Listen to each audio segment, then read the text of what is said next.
Nosaltres seguim el nostre camí amb democràcia catalana, treballant perquè Catalunya tingui poder d'estat, treballant perquè Catalunya pugui aconseguir la independència. Des del punt de vista ideològic és força semblant, des del punt de vista de la praxis política és força diferent. La nostra praxis política és una praxis constructiva, és la praxis d'anar sumant i d'anar treballant per la unitat de les forces polítiques catalanistes, i avui per avui tenim molt clar que les forces més catalanistes més potents són Convergència i Unió, i Esquerra Republicana i Democràcia Catalana treballa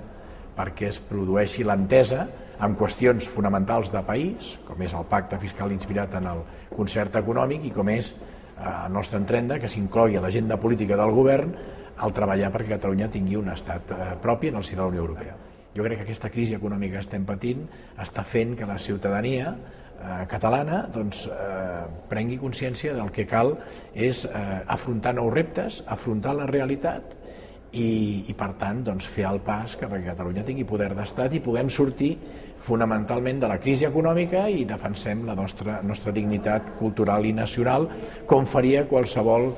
cultura i qualsevol estat d'aquest món. I la via, ja ha quedat més que demostrat, és que Catalunya tingui poder d'estat, que Catalunya tingui una independència fiscal, que Catalunya tingui un estat propi que defensi les seves empreses i que el faci prosperar econòmica i socialment. Jo el que estic fent des del meu escó de diputat és donant aquest primer any de legislatura un marge de confiança a l'actuació del govern. Val a dir que aquesta forma de governar que té el govern, i que jo li he donat un marge de confiança, també estic convençut que per part del govern ara ja comença a ser una mica preocupant, perquè parlar només d'aprimament, parlar d'agilitat, agilització, parlar d'austeritat i no parlar d'eficiència, que és del que hauríem de parlar, perquè la finalitat és l'eficiència, no és l'aprimament, l'austeritat i l'agilització dels processos. La finalitat és l'eficiència. Doncs centrar-ho tot en la triple A en lloc en el que ens ha de guiar, que és l'eficiència, és preocupant. A l'estar sempre parlant de com ajustem les despeses a uns ingressos insuficients és preocupant, perquè el que caldria i el que convindria al país és parlar de com generem més ingressos i, per tant, com aconseguim d'un cop per sempre ja aquesta independència fiscal que és necessària perquè puguem gestionar i recaptar els nostres impostos i, per tant, tenir més ingressos per implementar totes les polítiques que debatim aquí en el Parlament i que crec que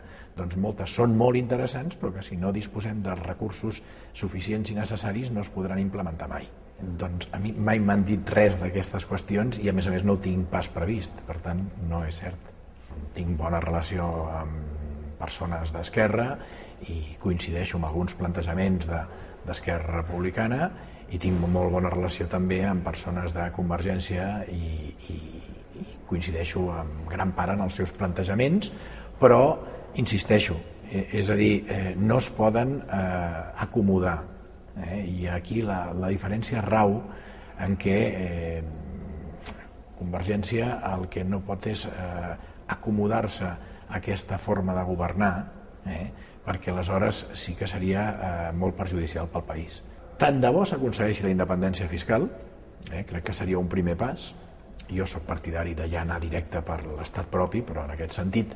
puc arribar a comprendre que hi hagi unes fases, un camí que passi primer per la independència fiscal. Pot ser acceptable aquest posicionament, però si no hauran de tenir aquest punt de coratge i jo crec que els portarà la pròpia ciutadania, perquè sempre ho he dit, la independència de Catalunya està en mans dels votants de Convergència. Doncs és molta feina que la puc fer gràcies al grup de persones que componen Democràcia Catalana, que treballen molt i molt bé i em permeten arribar a les meves responsabilitats o a desenvolupar les meves responsabilitats com a regidor de l'Ajuntament de Barcelona i com a diputat del Parlament de Catalunya. Jo, que no estic condemnat per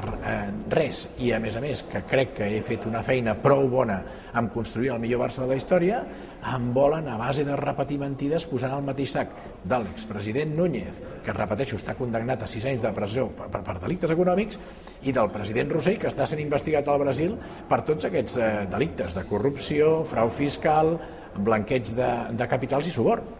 A partir d'aquí, escolti'm,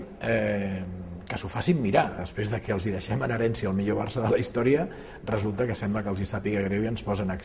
demandes d'accions socials de responsabilitat i per unes quanties molt importants. Estem parlant de 47 milions d'euros. És a dir, això no agrada a ningú, però és aquesta junta directiva que ha volgut judicialitzar el club. Realment, aquí hi ha una única via, i és que rectifiquin,